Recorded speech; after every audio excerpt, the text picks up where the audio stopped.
Hi everybody, this is going to be the topic video notes for finding the line of best fit. So this will be in your packet. So a line of best fit or a trend line is a straight line that best represents the data on a scatter plot.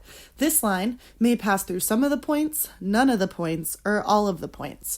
The whole point is that it best reflects the data. So if you can really just look at the line of best fit and be like, all right, that definitely, it looks like it represents the data pretty well. So you have about equal number of points above and below, and it just really reflects the trend of what the scatter plot points are doing. So if we look at this first question, which of the graphs below represent the line of best fit? So that first graph doesn't really, it looks like it's almost too steep. And then the second graph is definitely too flat. So that last graph, that line looks like it reflects the data the best.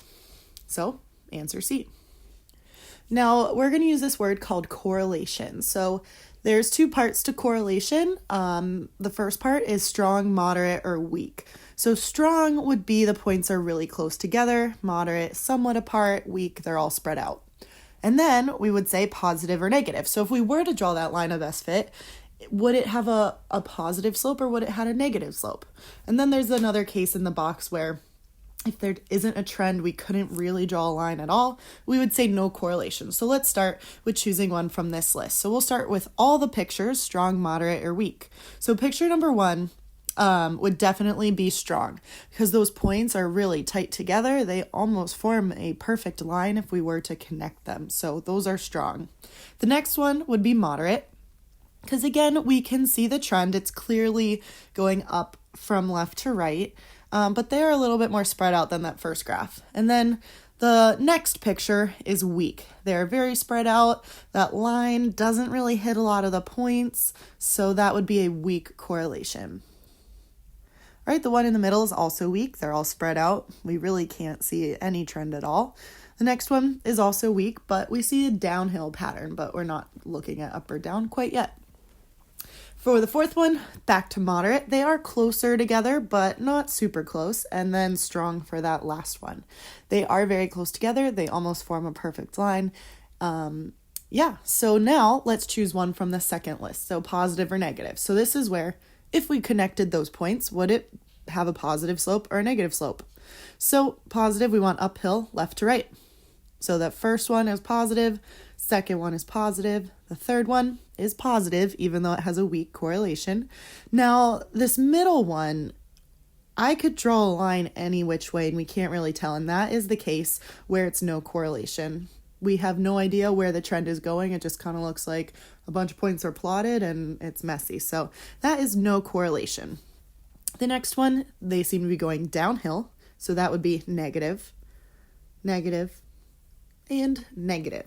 So anytime we see a scatter plot, we have to use one from that first list and one from that second list.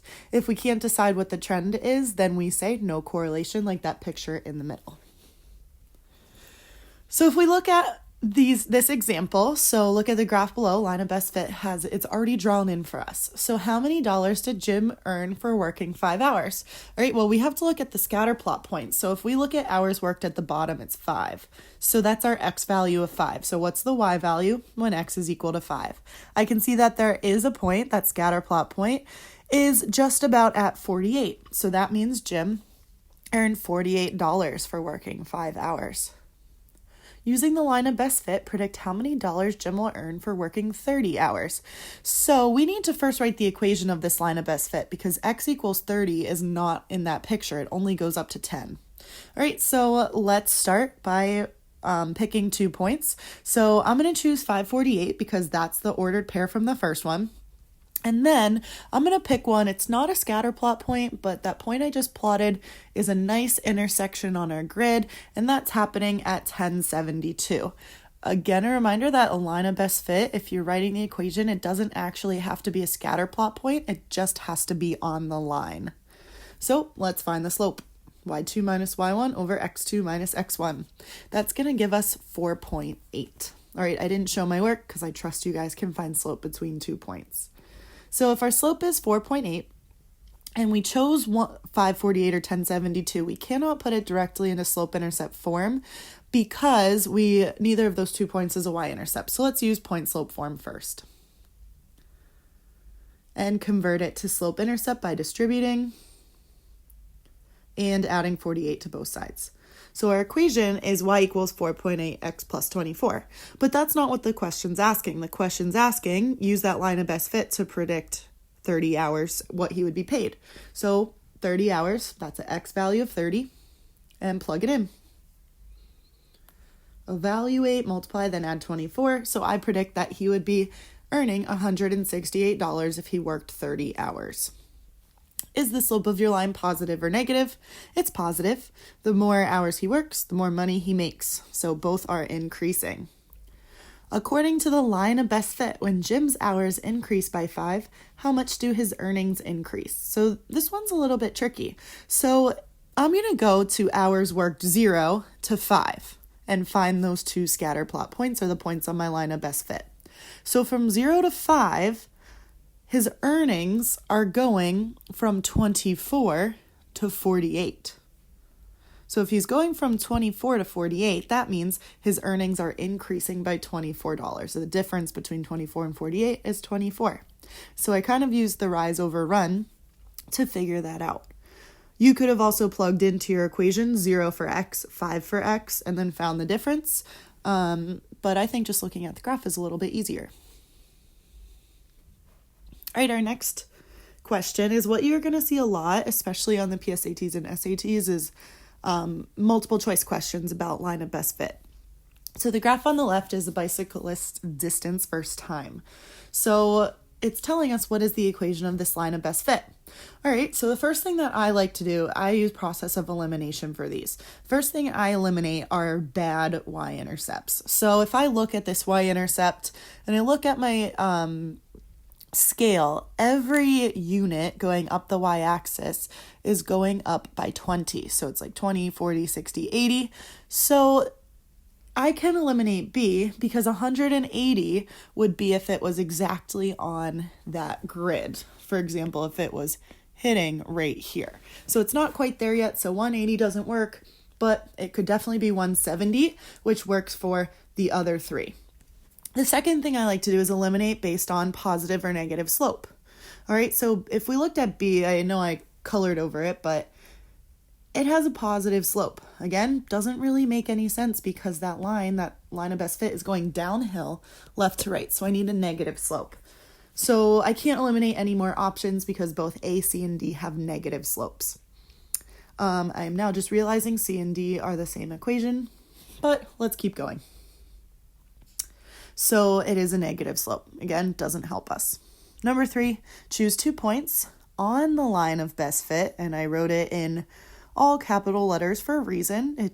We're not picking scatter plot points, we're picking the line, or the points on the line, and then we're going to calculate slope using our slope formula. So I like to pick nice grid where it intersects well. So this point I just plotted, 2, 120 looks nice, and so does this point, 620.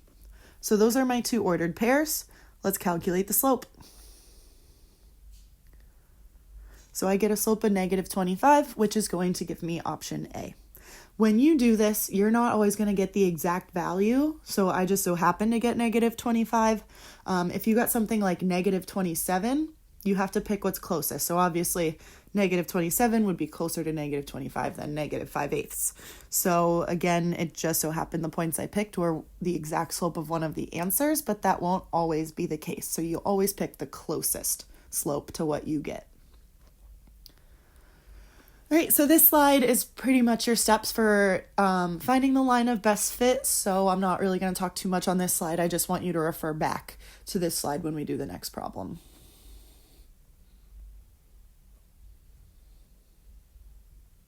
All right, so here's our first example where we're actually going to construct a line of best fit. So the table at the right is hours spent studying for a science exam and the grade. So part A, draw a scatter plot of the data. First, I need to think of a scale. So what I like to look at are the smallest values and the biggest values for each study hours and grade. So if I look at study hours, that's my X. It's ranging from 0 to 5, so I'm just going to go up by ones. Now, when I look at grades, I've got a 60 and I've got a 92. So the minimum is 60, the highest is 92. So I'm going to do the little break, start at 60, but then go up by 4. So that way I can fit all of those grades on this graph. And of course, label. X-axis is hours studied, y-axis is the grade on the exam. All right, let's go ahead and plot those points.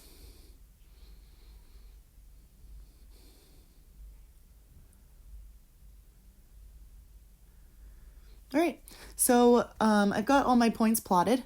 So now we need to draw on that line of best fit. So this is where me and you, we can have both good lines of best fit, but different equations. So my line is orange. I think that looks pretty good. It is following the general trend. I hit 2 points. I've got 3 points above, 2 points below. Looks pretty good to me. So let's write the equation.